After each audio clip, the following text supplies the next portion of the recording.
Fala trader, eu sou Israel Wisdey e esse é o pós-pregão Wisdey GPS de hoje. E se você quiser utilizar as nossas ferramentas e participar da nossa comunidade, o link está na descrição do vídeo, beleza? Então vamos para a tela. Estou aqui no Renko 10 do mini índice. Hoje o índice abriu nessa loucura aqui, né? Raramente a gente vê um gap tão grande dessa forma aqui. 2.380 pontos de gap. E não tem nada para a gente fazer nesse cenário a não ser esperar o preço retornar para dentro das maps para poder a gente começar a fazer as nossas análises, né? E aqui o preço só desceu e a gente não pegou nenhuma operação aqui. Eu fiquei esperando o movimento aqui claro de reversão, né? Fiquei observando o contexto para a gente conseguir pegar uma reversão. Quando chegou aqui nesse fundo, né, que estava trabalhando na I5, eu percebi que ele deslocou, perdeu força, né, vendedor aqui, perdeu apetite vendedor, né, e deslocou aqui, fazendo esse fundinho aqui na I4, né, e aí subiu mais um pouquinho, desceu, se manteve aqui na I4, ou seja, não teve mais força para descer, né, para I5, né, e aí continuou, subiu mais um pouquinho, desceu, aproximando aqui da I4 novamente. Não teve força para romper a I4, né? Eu percebi que aqui no B-Filter também estava com uma discrepância, né? Eu marquei essa linha aqui. Perceba que nesse fundo aqui, o pico estava lá em cima, né? Quando chegou aqui, tínhamos uma discrepância significativa aqui. Então, isso configurou para a gente um contexto interessante aqui de reversão. E aí perceba que o ponto também deslocou aqui da I5 para I4. E aí quando chegou nesse fundinho aqui, perceba que a Power também estava um nível acima aqui, né? Então seria uma divergência, porém eu não pegaria essa divergência porque hoje eu tomei a decisão de entrar somente em operações com risco retorno 2:1, né? Então eu não pegaria essa divergência no flow aqui. Porém, como esse fundo não veio aqui na mesma região anterior, né? Então usei também como contexto, né, alinhado com o contexto aqui do flow e também com o B-Filter, né? E eu esperei então um momento para fazer uma entrada aqui de uma descida de onda, né, pegando essa reversão. E aí a Power tocou na zero aqui, a Force Balance acendeu, pressão também estava acesa, mas aí eu apregoei a minha ordem aqui no recuo, né? E aí eu não peguei essa operação por causa disso, né? O preço não voltou lá para pegar a minha ordem, né? Quem entrou nessa operação aqui no fechamento e protegeu a operação depois que movimentou dois boxes, saiu no break-even aqui, né? Quem entrou nessa operação no fechamento e não colocou a proteção, pegou aí as suas duas frações. Então, tem várias formas de operar. Eu não peguei porque entrei no recuo do box, né? Eu queria comprar mais barato. Mas beleza, vamos para frente.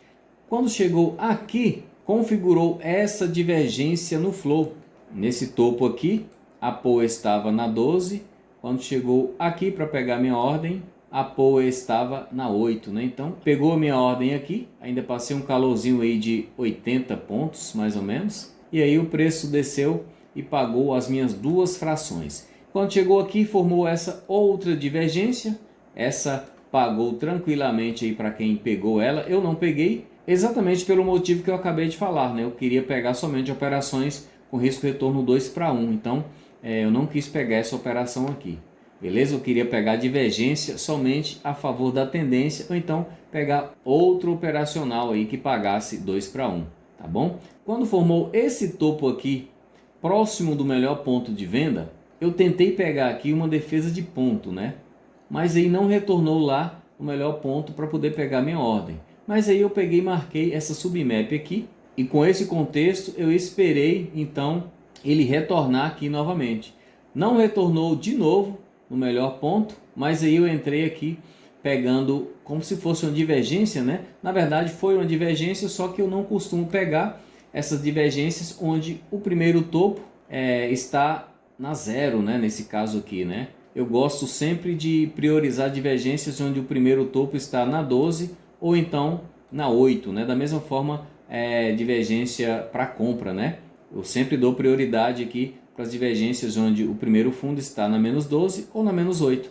Mas nesse caso aqui, como a gente estava com uma inclinação, né, para queda, né, e a gente tinha aqui o melhor ponto de venda, então era uma defesa de ponto aqui. Mas aí eu posicionei aqui a minha ordem em cima dessa submap para pegar essa defesa de ponto, porque no topo anterior já não tinha tocado lá, então eu peguei ela exatamente aqui e aí me pagou as duas frações. E aqui já começou o efeito da notícia das 10h30, né? A gente não fez nada, esperou o mercado dar uma tranquilizada e aí pegamos apenas essa outra operação aqui, que o mercado já tinha dado uma tranquilizada aqui, já estava mais lento, né? Marcamos esse topo e pegamos essa outra divergência aqui, que pagou também duas frações. E aí até chegar ao meio-dia teve essa divergência aqui que eu marquei, mas também não ia pegar porque não dava para pegar duas frações, né?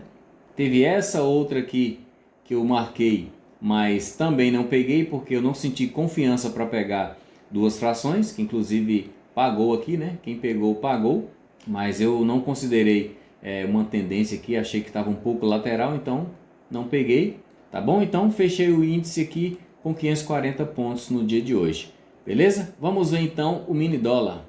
Estou aqui no Renko 5 do mini dólar, o dólar hoje abriu totalmente diferente do índice, né? Abriu lateral, trabalhando dentro desse range aqui, entre a I1 e a S1. Aqui subiu um pouquinho, né, tocando ali na S2 e aí desceu. Quando chegou aqui, fez esse deslocamento aqui para S1, né? Então eu acreditei nessa operação aqui por causa do contexto, né?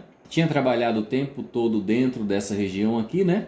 Isso aqui foi apenas um falso rompimento, né? Que tocou na S2 e já desceu novamente aqui e confirmou esse falso rompimento quando deslocou aqui exatamente para a mesma região anterior aqui, que era a S1, tá bom? Então, esperei dar um sinal aqui e peguei a minha ordem exatamente nessa barra aqui. O sinal clássico configurou aqui, né, na barra 56. Quem pegou aqui, colocou aí duas frações tranquilamente no bolso, né? Eu peguei uma barra antes por causa do contexto aqui da false balance. Perceba que a false balance já tinha ascendido alguns períodos antes, né? A pressão vendedora também estava acesa já alguns períodos antes, né? Então, eu esperei somente a stress line acender para poder eu considerar o meu sinal de subida de onda, né? A barrinha de saldo ainda era verde, mas devido a esse contexto, eu antecipei a minha entrada aqui. E aí, por esse motivo, eu coloquei o alvo de 2,5 frações. Então, nessa operação aqui, eu peguei 10 pontos, tá bom? E aí, eu até marquei minha submap aqui nesse fundo, né?